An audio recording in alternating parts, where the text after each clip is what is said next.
చంద్రగ్రహణం వల్ల మేషరాశి వారికి ధనలాభం కలిగేటందుకు ఎక్కువగా అవకాశాలు ఉన్నాయి. వృషభ రాశి వారికి మానసిక వ్యధ ఏర్పడేటువంటి అవకాశం ఎక్కువగా ఉంది. మిథున రాశి వారికి మనస్సులో చింతలు ఏర్పడతాయి. కర్కాటక రాశి వారికి సౌఖ్యం కలుగుతుంది. సింహరాశి వారికి స్త్రీల వలన కష్టాలు కలిగే అవకాశాలు ఎక్కువగా ఉన్నాయి.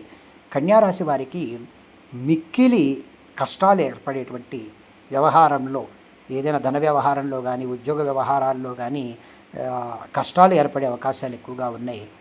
తులారాశి వారికి ఆరోగ్యం మీద ఇబ్బందులు కలిగే అవకాశాలు ఎక్కువగా కనిపిస్తున్నాయి. ఈ తులారాశి వారు మాత్రం చాలా జాగ్రత్తగా ఉండవలసి ఉంటుంది. వృశ్చిక రాశి వారికి సకల సుఖాలు కలిగేటువంటి అవకాశాలు ఎక్కువగా ఉన్నాయి. అలాగే ధనుస్సు రాశి వారికి అధికమైనటువంటి ధనలాభములు కలిగేటువంటి అవకాశములు ఎక్కువగా ఉన్నాయి. మకర రాశి వారికి అధికంగా అనవసరమైనటువంటి ఖర్చులు పెట్టేటందుకు అవకాశం ఎక్కువగా ఉంది.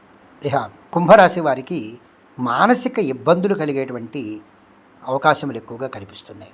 అనవసర విషయాల్లో జోక్యం కలిగించుకోవటం కూడా ఇబ్బంది కలిగేటందుకు అవకాశములు ఎక్కువగా ఉన్నాయి. మీనరాశి వారికి ధనహాని కలిగేటువంటిది అవకాశములు ఎక్కువగా ఉన్నాయి.